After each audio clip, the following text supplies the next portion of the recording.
মূলত দ্রুত ওজন কমাতে কে না চায়, প্রত্যেকটা মানুষই চায় তার বাড়তি ওজনটাকে তারা যেন খুব দ্রুত কমিয়ে ফেলে। এই দ্রুত কমানোর প্রতিযোগিতা বা এই ইচ্ছা থেকে কিন্তু অনেক মানুষের ক্ষতিও হয়ে যাচ্ছে। আপনি খেয়াল করবেন যে এখন কিন্তু সবাই এই দ্রুত ওজন কমাতে গিয়ে অনেক ধরনের আনহেলদি খাবারগুলোকে তারা ইনটেক করছে বা আনহেলদি ডায়েটটাকে ফলো করছে। এই ফলো করার কারণে তাদের কিন্তু অনেক বেশি শারীরিক ক্ষতি হয়ে যাচ্ছে। সেজন্য আমি বলতে চাই যে আমাদের অবশ্যই ওজন দ্রুত কমানো উচিত, তবে সেটা কিন্তু হেলদি উপায়ে, কোনোভাবেই এটা আনহেলদি উপায়ে কমানো যাবে না। হেলদি উপায়ে কমানোর একটি মাধ্যম হলো যে আমাদের অবশ্যই খাদ্য তালিকার খাবারগুলোকে বা ডায়েট প্ল্যানের মধ্যে খাবারগুলোকে সুষম রাখতে হবে। সুষম রাখার অর্থ হলো যে আমাদের খাবার যেন সবগুলো খাদ্য উপাদান বিদ্যমান থাকে, শর্করা, প্রোটিন বা আমিষ, তারপর চর্বি, ভিটামিনস, মিনারেলস, পানি, এই সবগুলো খাদ্য উপাদান যেন সঠিক মাত্রায় যেন এটাতে বিদ্যমান থাকে।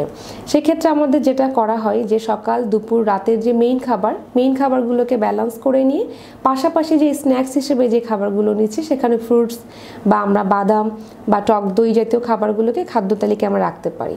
অনেক সময় আমরা দ্রুত ওজন কমানোর ক্ষেত্রে যে ভুলটা করে ফেলি যে সকালের খাবার বা রাতে খাবারটাকে আমরা বন্ধ করে ফেলি। সেখানে হয় কি যে হয়তো আপনি ঠিকই 2 বেলার খাবার বন্ধ করেছেন, কিন্তু ওই 2 বেলার খাবার বন্ধ করার কারণে আপনার যে ক্রেভিংটা হচ্ছে সেই ক্রেভিং থেকে কিন্তু আপনি অনেক বেশি ক্যালোরি বহুল আনহেলদি খাবার ইনটেক করছেন, এবং যার কারণে আপনার ওজন তো কমছেই না, উল্টা আরও বেড়েও যেতে পারে।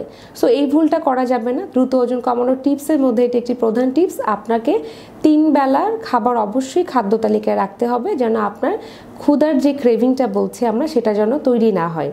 আর মেইন খাবার যখন আপনি খাবেন তখন কিন্তু আপনার বাহিরের যে ভাজা পোড়া খাবার বা আনহেলদি খাবারগুলো এগুলোর প্রতি আগ্রহটা অনেকটা কমে আসবে। অনেক সময় আমরা আরেকটা ভুল করে থাকি যে আমরা ঘরের খাবার বা আমাদের গতানুগতিক যে খাবারগুলো আমাদের ফুড হ্যাবিটে থাকে সেই খাবারগুলোর বাইরে কিন্তু আমরা অন্যান্য অপ্রচলিত খাবারগুলো গ্রহণ করে থাকি, এবং সেক্ষেত্রে দেখা যায় ওই খাবারটা যখন আমরা ছেড়ে দিচ্ছি, আমরা যখন আবার রেগুলার খাবারে চলে আসি তখন আবার ওয়েটটা ব্যাক করছে আগের জায়গায়।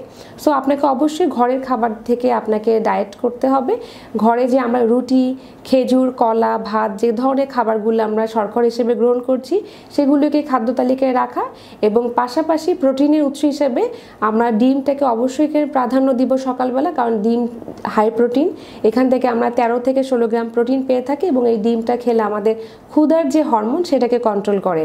সো সকালবেলা ডিম সিদ্ধ, এবং পাশাপাশি আপনি চাইলে খেজুর বা কলা অথবা অল্প পরিমাণে ভাত অথবা মুড়ি অথবা সামান্য 1 পিসের মতো রুটি কিন্তু খাদ্য তালিকায় রাখা যেতে পারে ওজন কমানোর ক্ষেত্রে। আরও কিছু ব্যাপার এখানে আছে, যেমন অনেকের দেখা যায় মেটাবলিজম স্লো থাকে বা অনেকের মেটাবলিজম ভালো থাকে, সেই ব্যাপারগুলো কিন্তু এখানে চলে আসে যে কার ওজন কিভাবে কমছে। যাদের মেটাবলিজম ভালো তারা মোটামুটি কিন্তু একটি ক্যালোরি ব্যালেন্স করে নিলে তার ওজনটা দ্রুত কমে যায়। যেমন প্রত্যেকটা মানুষের ওজন এবং উচ্চতা মিলিয়ে কিন্তু তার আমরা বলে থাকি যে তার হাইট ক্যালোরিটা ঠিক হয়ে থাকে, এবং যখন আমরা ক্যালোরিটা জেনে যাচ্ছি আর তার থেকে যখন আমরা ওজন কমাতে যাব আলটিমেটলি তখন আমার ক্যালোরিটাও কিন্তু একটু কমিয়ে ফেলতে হবে। ক্যালোরি কমাতে গেলে অবশ্যই আমাদের যে আমরা বাড়তি যে খাবারগুলো বাইরে থেকে ইনটেক করি বা বাইরে থেকে খাবার নিষে খাচ্ছি, ফ্রোজেন খাবারগুলো খাচ্ছি, বা বাসায় যখন আমরা বিস্কিট, চানাচুর খেয়ে ফেলছি, এগুলো কিন্তু আমরা খাবার হিসেবে ধরিই না, কিন্তু এগুলো থেকে প্রচুর ক্যালোরি আমাদের শরীরে প্রবেশ করে, যার কারণে কিন্তু আমাদের দ্রুত ওজন কমানোটা সম্ভব হয়ে ওঠে না। আর একটা টিপস হলো অবশ্যই আমাদের খাবারগুলো বা ডায়েট প্ল্যানটাকে রেগুলার কন্টিনিউ রাখা। অনেকেই আমরা করি কি যে আমরা ডায়েট শুরু করে আবার বন্ধ করে দিই, আবার আগের খাবারগুলো খাওয়া শুরু করি বা টুকটাক ভুল করে থাকি, ভাবি যে এটা এখন খেয়ে নিই, পরবর্তীতে আবার মেনটেন করব। এই যে একটা ইরেগুলার করা বা একটা ব্রেক করা, এগুলো করলে হয় কি যে আপনার ওজনটা কিছুটা কমে আবারও আগের জায়গায় বেড়ে যাচ্ছে। সো এটা করে আলটিমেটলি কিন্তু আপনার দিন শেষে বা মাস শেষে কিন্তু আপনার ওজন কমছে না। তাই ওজন দ্রুত কমানোর জন্য কিন্তু অবশ্যই আপনার ডায়েটটাকে রেগুলার কন্টিনিউ করে যেতে হবে। যতদিন না আপনার টার্গেট ওয়েটে পৌঁছাচ্ছেন ততদিন আপনাকে ডায়েটের যে ওয়েট লসের যে ডায়েট প্ল্যানটা সেটা কন্টিনিউ করে যেতে হবে, এবং পরবর্তীতে মেইনটেনিং চার্ট হিসেবে একটা ডায়েট আপনাকে কন্টিনিউ রাখতে হবে যেন আপনার ওজনটা আবার ব্যাক না করে।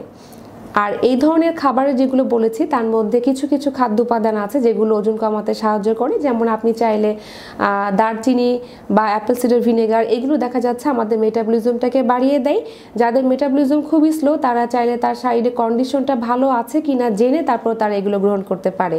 এর পাশাপাশি আপনারা বাদাম বা চিয়া সিড এই জাতীয় খাবারগুলো খাদ্য তালিকায় রাখতে পারেন। এগুলোর মধ্যে ওমেগা 3 আছে। ওমেগা 3টা আমাদের শরীরে খারাপ ফ্যাটগুলোকে ব্যালেন্স করে, পাশাপাশি যে ওজন কমার ক্ষেত্রে যেটা হয় যে আমাদের স্কিন বা চুলের একটা প্রভাব পড়তে পারে, সেটা দেখা যায় কিছুটা কম পড়ে এই জাতীয় খাবারগুলো গ্রহণ করলে কম পড়ে থাকে। এগুলোর জন্য বলা হয় ডায়েটে আপনারা রাখবেন। পাশাপাশি টক দই বা সাইট্রাস ফ্রুটস এগুলো আপনারা খাদ্য তালিকায় রাখতে পারেন।